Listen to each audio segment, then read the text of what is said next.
Hi FOS Nation, welcome to another exciting episode. It's your man Calculus the Engineer.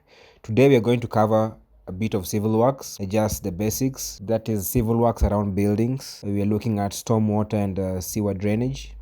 We are going to cover some of the engineering provisions made in such works, and we are going to discuss the rationale behind their design and their execution on site. So the aim is to make you understand why whatever we provide is provided the way it is, so that you just have a better understanding in general. So we'll start by the grill for stormwater drainage channels. Usually these channels are not very deep, especially if it's over a large area, because we calculate and use whatever discharge we expect to go there, over that is surface runoff, over hard concrete surfaces.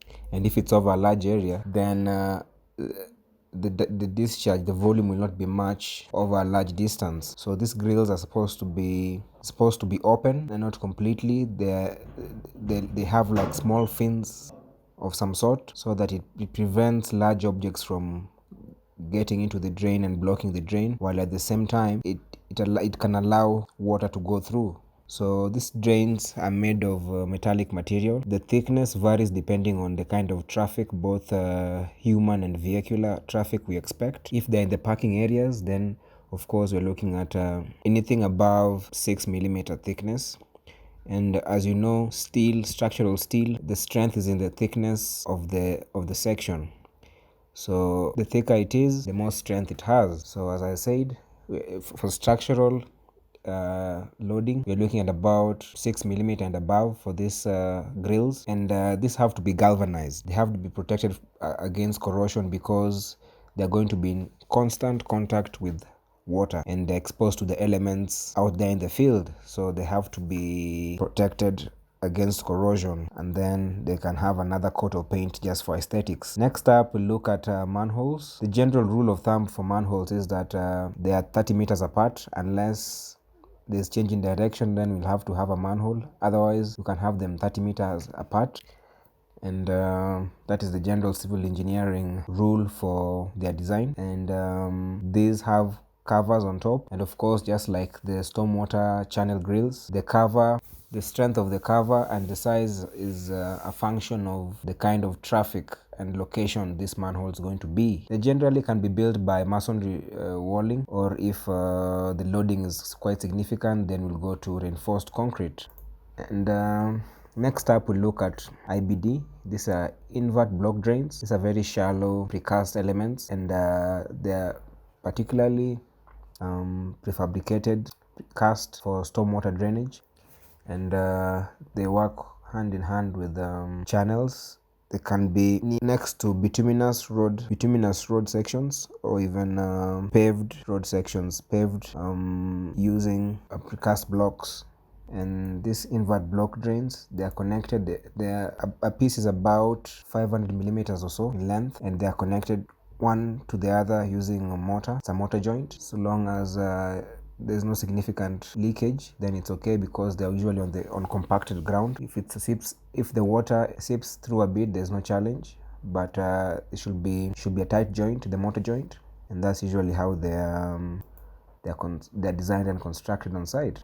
So civil works, mainly we're looking at usually have, when you're paving, you mostly use curbstones and channels for the edge of the road or the edge of the parking areas where we have open parking areas, and this just helps in terminating the paved blocks so that there's a tight fit. If we have a loose end at the edge, then you'll find them, because of differential settlement, they start opening up, and then the whole area has a challenge. So we have channels and curbstones at the very edge to tie everything together, so that there's minimal to non-existent movement, especially due to as a result of differential settlement when the areas are loaded. And what is important in terms of civil works drainage, usually the slope, the gradient, and depending on the site, if the steep sites, then you'll try and manage the slope through cut and fill. But if there's no drainage, if there's no significant natural slope, it is prudent to create one. And for slopes here, the gradient you usually look at from about 1%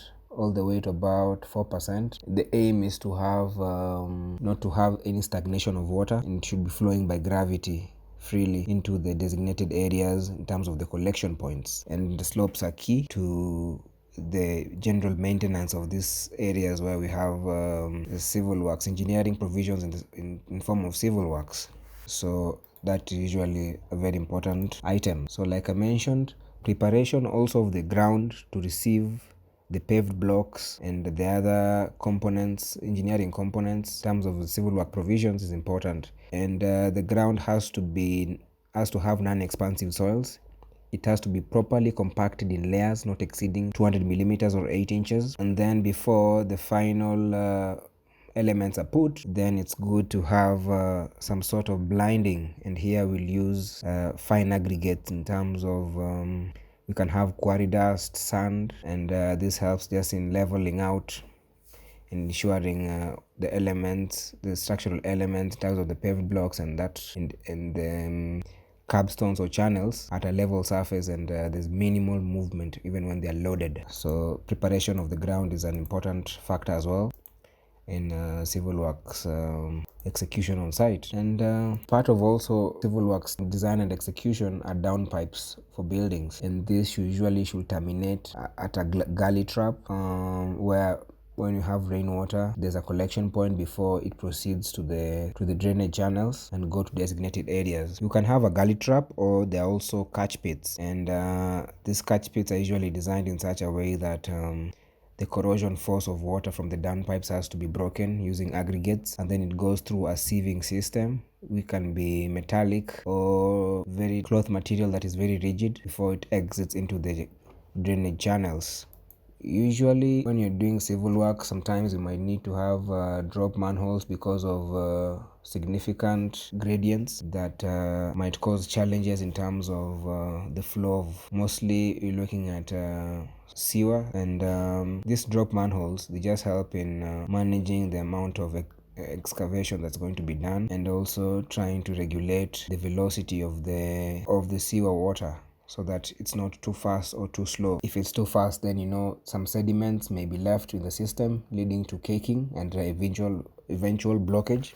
And if it's too slow, it can also cause caking as well. So the aim is usually to get it to about 0.6 meters per second or so, and drop manholes are significant component when we're having very steep gradients and sites that are very steep, and they're built using masonry blocks or reinforced concrete, and you have also the piping that is made of precast elements, and all these are connected all the way to the exit point. You can have septic tanks, or you can have the sewer system for the county government or the city council, where they're going to open ponds where they're treated and finally go to rivers. Usually we have when we're doing civil works, then we use survey data, topographical survey data. After topographical survey is done by surveyor, they collect the contour points, and it is through these contours that we are able to design the civil works, so that we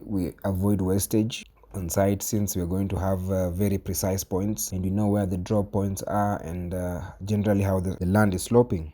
So in terms of the pipe sizing of civil works provisions, it is a matter of the discharge, which is usually calculated by if it is sewer, the consumption of water, the number of people in a house, and the frequency in which they use the facilities and the house, and that sort of thing. If it's stormwater, then just the rainfall patterns, the kind of runoff we expect. That all informs the pipe sizing and the material of the piping. If it's underground and we are going to have a road on top, then it has to be encased in concrete to protect the pipe from being damaged by the vehicular loading and the surcharge on top of it. So backfilling, if we have expansive soils, we usually replace it, like I mentioned, with non-expansive soils. This can be lateritic gravel, can be red soil, or other soils that might not have significant heaving and contraction with the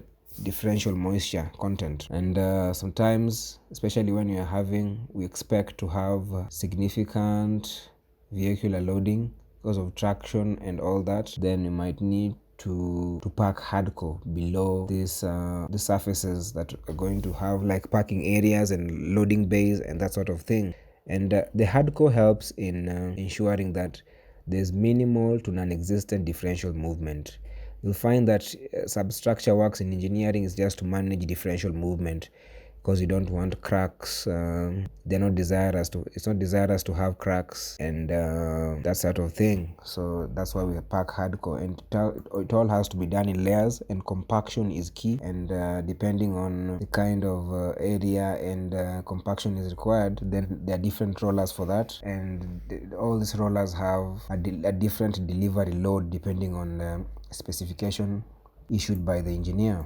And all this has to be inspected before they proceed to the next steps, and approval given in writing to avoid abortive works. And depending on the scope of the works and the budget, sometimes you might also need to do some material testing just to ensure that all the provisions are going to be adequate for the project requirements.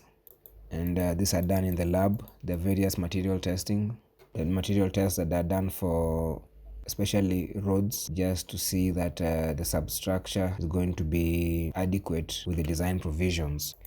So I think that's all for today.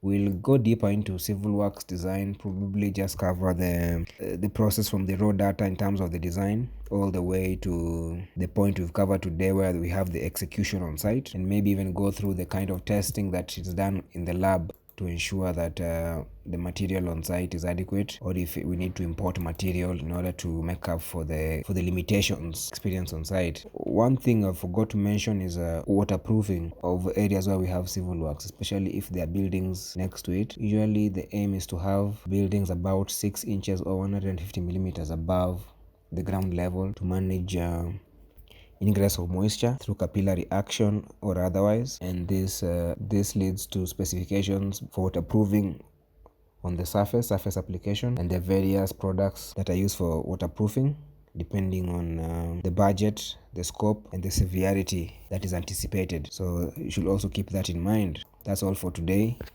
guys. As usual, please like, share, comment, and subscribe. It helps with the YouTube algorithm to get the videos out there for others who may benefit from them. And we appreciate you watching our videos this far. Let us know in the comments what sort of material you like us to cover in future videos. Until next time, keep grinding and growing.